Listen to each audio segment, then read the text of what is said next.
What if I told you that a gigantic empire, stretching across half of Asia, simply vanished from the history books?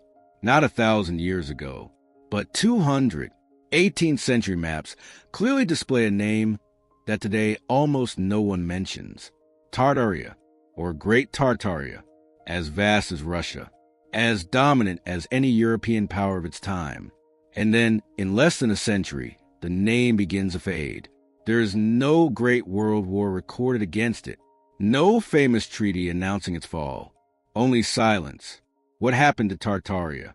If you open maps printed before 1800, you'll find the term repeatedly. French atlases, British maps, Russian documents, Chinese Tartary, independent Tartary, Muscovite Tartary. It wasn't a small detail in the corner of a map. It was a massive region officially recognized. The traditional historical explanation says that Tartary was simply a generic term used by Europeans to describe vast areas of Central Asia inhabited by various peoples, especially Tatars and Mongols.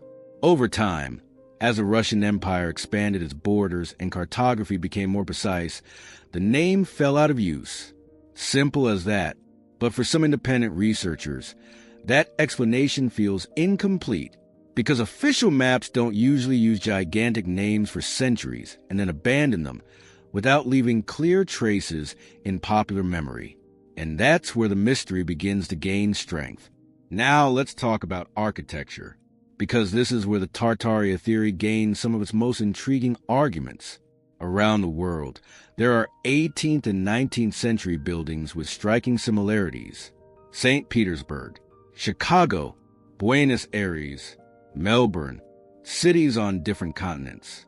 Enormous domes, monumental columns, highly detailed facades, towers crowned with metallic structures. The official narrative says many of these cities expanded rapidly during industrialization. But some question, how did relatively young cities erect such complex buildings in so little time? How were such ornate structures built with 19th century technology? And why do so many of these buildings appear to have partially buried floors? Old photographs show windows below current street level. Excavations reveal submerged structures. The conventional explanation points to raised street levels, urban renovations, and structural changes over time. But there is an alternative hypothesis known as the mud flood. The idea that sometime in the 19th century, a catastrophic event covered parts of cities with soil and debris. There is no academic consensus supporting this. Yet the theory continues to attract curiosity. And then comes the most controversial point. Some theorists claim these constructions were not merely administrative or cultural buildings.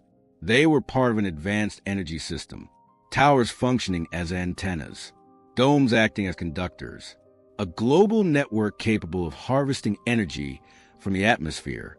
It sounds like science fiction, but in the late 19th century, Nikola Tesla did propose something similar: wireless energy transmission. His project was halted due to lack of funding. Does that mean Tartaria mastered free energy?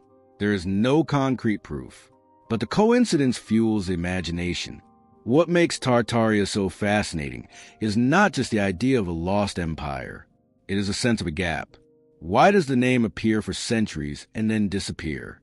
Why have so many people never even heard of it? The most accepted answer is simple.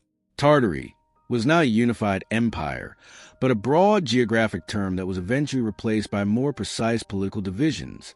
Still, for many, the mystery remains, because history over time has been simplified, rewritten, and reinterpreted countless times.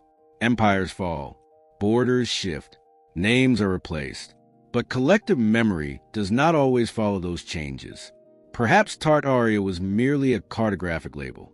Perhaps it was a historical misunderstanding, or perhaps it represents something greater that we still do not fully understand. The fact is, old maps show it. Architecture raises questions. Definitive answers remain elusive, and curiosity keeps growing. I am not saying that a global technological civilization was erased from history. I am saying there are interesting questions. And history deserves to be investigated, because when a name dominates maps for centuries and then almost disappears without popular explanation, it is natural for people to wonder why. Was Tartaria just an old geographic term? Or are we looking at fragments of something we have yet to fully comprehend? The answer may be simple, or it may be far more complex. Now I want to know your opinion.